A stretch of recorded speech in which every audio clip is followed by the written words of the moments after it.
چهار چیز میگه بیهوده است.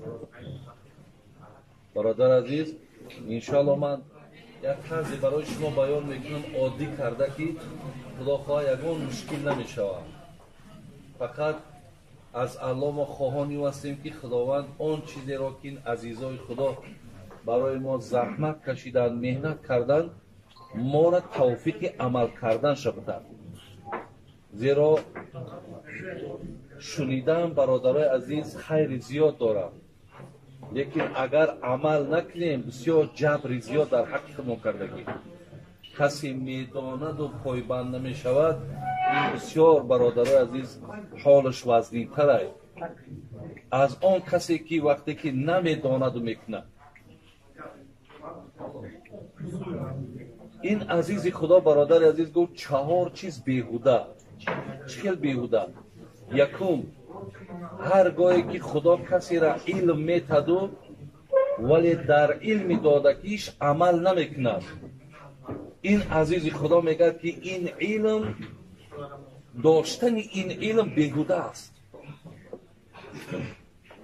زیرا برادرای عزیز اگر شما انشاءالله من فکر میکنم معلومات های زیاد دارینو، ولی باز یک بار دیگر گوشرس میکنم که الله مهربان در قرآن فرمود که الذین اوتوا العلم درجات. وقتی در بین شما اگر عالما باشند، دانشمندا باشند، الله میگه که اینها باید مقام الهیده داشته باشند. یعنی اینها در بین شما مرتبه و منزلت دارند نظر به کسی که به علم. وقتی که خدا اینها را مرتبه داد، منزلت داد، زمانی که در همون علمی داشتگیش برادرای عزیز عمل میکند. ولی یک ابولیس سمرقندی خدا رحمت چون کند، او کس میگه که موعظه همین امر معروف وقتی تاثیر میکنه که واعظ با گفته خودش عمل کنه. اگر واعظ همون دعوت کننده خودش بگه و لیکن در گفته خودش عمل نکنه، دعوت نتیجه نمیده. انامین عالمی که برادر عزیز وقتی در علمش عمل نداره، این عزیزی خدا گفت که همین علم بیهوده است. یعنی اون مرتبه و منزلتی را که خدا برای این در قرآن گفته است، این آدم از زمره اون نیست. این از زمره اون نیست.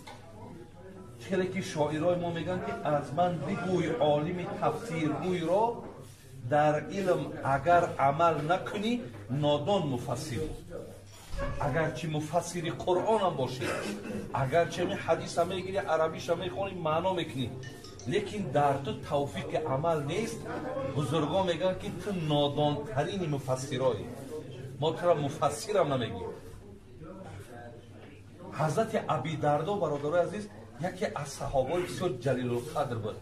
میگه من از یک سوال خدای مهربان در روز قیامت بسیار میترسم. از یک سوالش. ولی ببینید من از یک سوال میترسم. گفتن چی سوال میترسی؟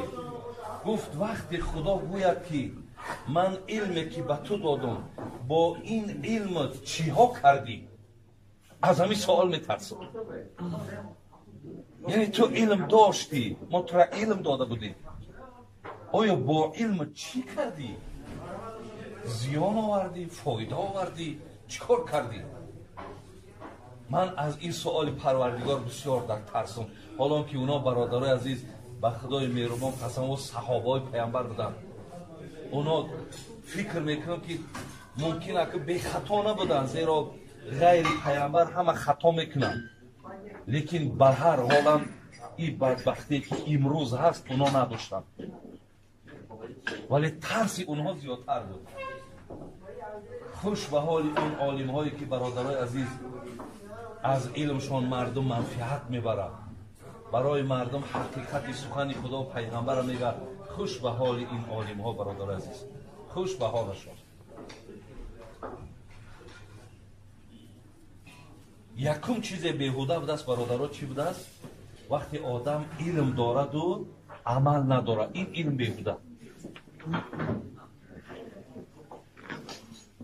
чиле ки пайғамбар саллаллоҳу алайҳи васалам дар ҳадис мега ал-уламо варасатул анбиё, олимҳо меросбарандаи мананд, яъне ворисҳои мананд.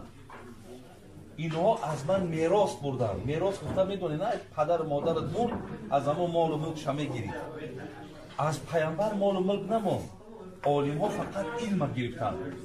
вале дар ин ҷаҳам бародарои азиз гӯшдат карданд ки вориси пайғамбар он олиме ҳаст ки дар илм амал мекунад.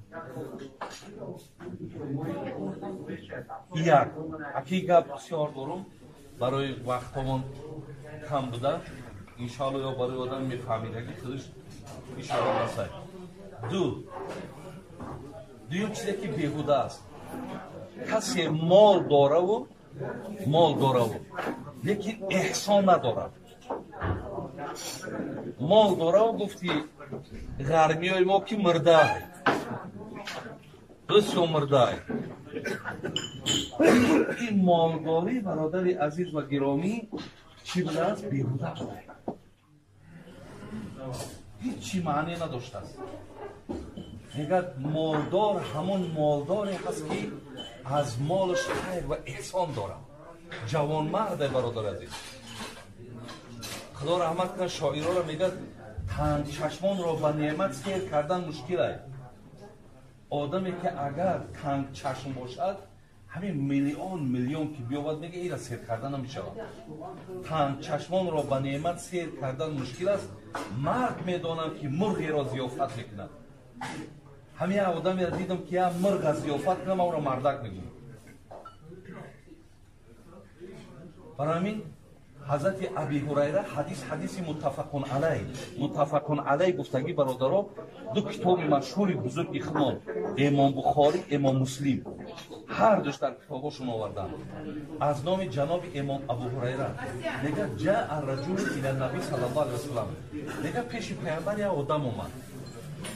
баъд чӣ гуфт? мега аз пайғамбар пурсид, аю садақати аъзаму аҷран, ҳазрат ҳамин садақо бисёрай, не ки бузургтарини пурсавобаш комад. пайғамбар мо саллаллоҳу алайҳи васалам гуфтанд, афзалу садақа ан тасаддақа ва анта саҳиҳун шаҳиҳ тахшал фақр таъмулул ғино. бибинед, вала тумҳил ҳатта иза балағатил ҳулқум қулта лифлонин казо ва лифлонин казо ала ва қад кана лифлонин. аламин матни пурраи ҳадиса чхеле ки ман хондам. пайғамбар чӣ гуфт? гуфт бачам гуфт бузургтарини садақа ҳам садақае аст ки вақте ки ту ҳама калидаҳову хазино дар дастам, олибинда дар болои поти, ҳама дар ихтиёри худатай, лекин ба ҳар ҳол бо дар молат ҳарисам ҳастӣ, камкамак ай хароҷотчам метарсӣ. оли пайғамбар мега ку мега беҳтарини садақам садақае ки бӯти дилат бисӯзад, бӯти дилат бисӯзад ки чизи зурай дуст рафтагия. ана ҳамро мега бите. бибинед, анон беҳтарини мега садақа. бозир ман нави кисанд агар 1000 сомон дошта бошам, агар амира 5 сум чаптам чишмон намепарад. неки агар 200-300 чапартам, о як алака як таъсир дора, як мега яби қариб 30-40% шрафт. анам хел мега садақа куд. зеро ки садақа як чизе аст бародаро ки ира Аллоҳ ваъда кард, дар иваз бо пулут метум, савобот метум, гуноҳотам мебахшум. ана гуфт кадом бузургай бузург? гуфт бузургтарин шамое ки вақте ки ту дар болои под бошӣ, калидҳову ганҷинаҳо ҳама мисол аз ина кортдой балои батар ромай ҳамаш дар дистаки хитай. камкамак аз камбағал шиданам битарсӣ. ва дар давом ҳазрат чӣ гӯбад? баъд гуфт ки вала тумҳил ҳатта иза балағатил ҳулқум. гуфт вақт нагӣ ки имрӯз бикунам, пага бикунам, рӯзи дигар бикунам. вақт нагӣ мега ки то вақте ки ҷон ба ҳалқат биёяд. بعد در حلقت که اومدن بعد جوانمرد چای بگویه ایرا بگی فلانی رابطه ایرا بگی فلانی رابطه پیامبر گفت تو مردم بگی یای فلانی میشود تو مردم بگی دیگه تمام وقتی تو بوچی به تو هم یای فلانی میشود تا اگر فلانی را میدادی با بالای پاد بودن را میدادی اینجا دیگه ناامیدی تو دیگه تو میدانی که راه نداری زین لحاظ برادر دویم چیزی را که حضرت گفت که یعنی بیهوده است همون است که مال داره و لیکن چی است سخی نیست احسان نداره از صدقه کردن هم میترسد ولی من در کتابها خواندم کدام خانه دا میگه اگر مهمان نیامد کدام خانه دا که اگر ضیافت نباشد همون خانه میگه خودش به خلاصه میگه که همین خانه ما در غضب خدا است اگر خانه که غضب خدا نباشه رفت آمد بسیاره مهمان بسیاره پیامبر گرامی چی داشت برادر عزیز مهمان قبول میکرد که حضرت عایشه مادر میگه ما روزا فقط به دو چیز سپری میکنیم خرما و آب یک بار برادر عزیز مهمانش آمد حضرت گفت حضرت من دور آمد میخوام مهمان چم پیامبر در حال یک نفر روان کرد او خانم یک بگرد او کدامش تیاره مهمان قبول بیده شاید او وقتا 3 خانش بود یا 4 خانش بود حضرت گشت همشه گشتن آمد گفت حضرت در یگان خانه مهمان قبول کردن نمیتونی هیچی نداری میگه در همونجا یک جوان مرد بود گفت که حضرت امکان نداره که مهمانی تا من مهمان داری کنم تو بسیار خوب میشه گفت بسیار خوب میشه زیرا مهمان احترام کردنش واجبه این مرده گیری بردش برادر عزیز خانهش در آمد و مهمانش شیناند و دیگه شب بود گفت زنک مهمان پیامبر آمده است چی داری؟ میگه زنش گریان شد گفت انا من بسیار خرسند شدم که این مهمان پیامبر است لیکن بجز یک مشتک همون نان و آبی که عراره کردن برای کودکا که الحال گریه دارن دیگر هیچ ندارم گفت خیلی چی خیل کنیم بسیار زنهای مؤمنه و مسلمان بودن برادر عزیز ولی بسیاری مردکا را همین جوانمرد میکردگی با زنهای خوب هم هست و بعضی مردکا را هم مانع صدقهشون زنکا هم میشود این زنه گفت که مردک هیچ چی دقت نکرد حاضر گفت من تمام میبرم در پیشکش میمونم همین برابر ماندم طرف شم میرم شم سوپیسته همین شم که من خاموش کردم تو دستم تا دراز کردم بگی و نخود مهمان بخوره مهمان میگه همون تمام که بودگی را خورد مادر میگه کودکا را گیری به یک راهی میگه خوابون چونو سحر میگه دستی مهمان را گیری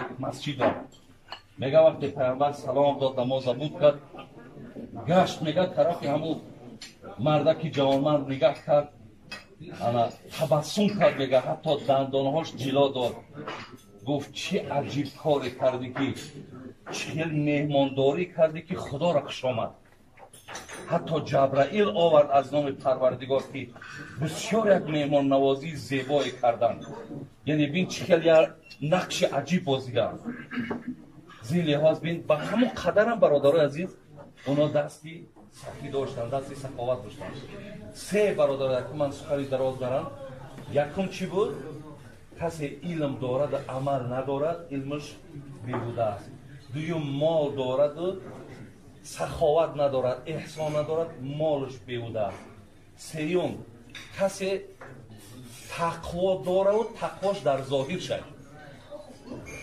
در ظاهرش میبینیم مقصد همه خشروع یک سلعک زیبا ریشک زیبا سر لباس ها همه خشرو خواب میبینی در ظاهر به حق خوبا یکان چیزک پیش بیارن میپرسه یکی حلال حرام مقصد یک کجا چیه لیکن در درون نداره همون تقوا را فقط در ظاهر شد ظاهرش در چند خیلی نشون میده ولی در خلوت در درون برادر عزیز او ظاهرش قطعی موافق نیست خیلی که حضرت صوفی علیه را خدا رحمت کنه میگه دست در سوحه زبان در یاد دل در انجام دنیوی فریاد دستکش در تسبیح الله اکبر ممکن بالاکوی با هم تسبیح در یگان او چی شو بچگه یکی میگه در درون فریاد دنیا های اینجا فقط در زبانش میگن.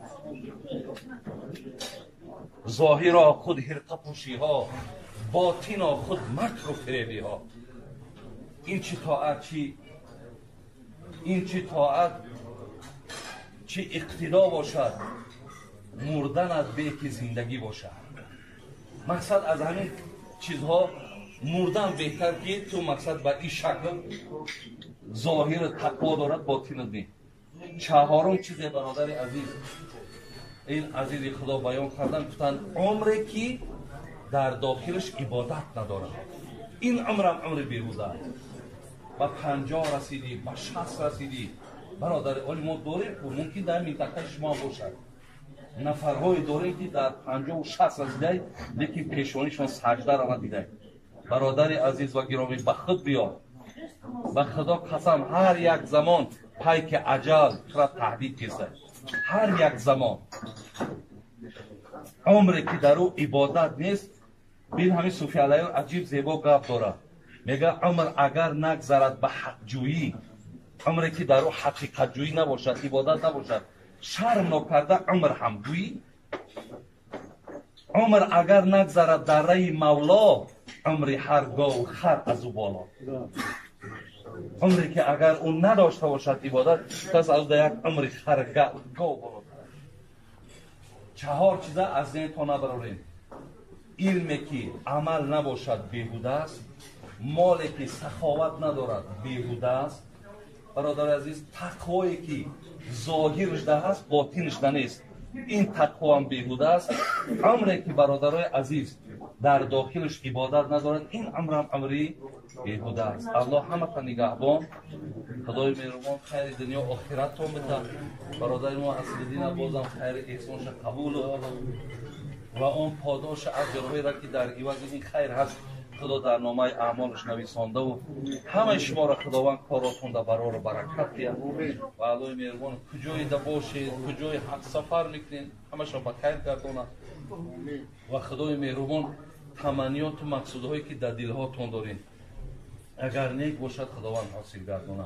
اللهم ارنا الحق حقا وارزقنا اتباعه و ارنا الباطل باطلا وارزقنا اجتنابه یا ارحم الراحمین. سلام علیکم و رحمت الله. در حقی برادر ما حاجی فرقت که در اینجا رهبر همین کارخانه هست، برادر چند بوده در اینجا ببینیم بسیار حرکت ها و مهنت ها، خدای مهربان در این کارخانهش برکت یا و شایش بده و خدای مهربان تنشون صحت کنه، ایمانشون کامل کنه، جمعی کارگراش خدای مهربان از جمیع آفت و بلا نگهدار. سلام علیکم. یا رب العالمین.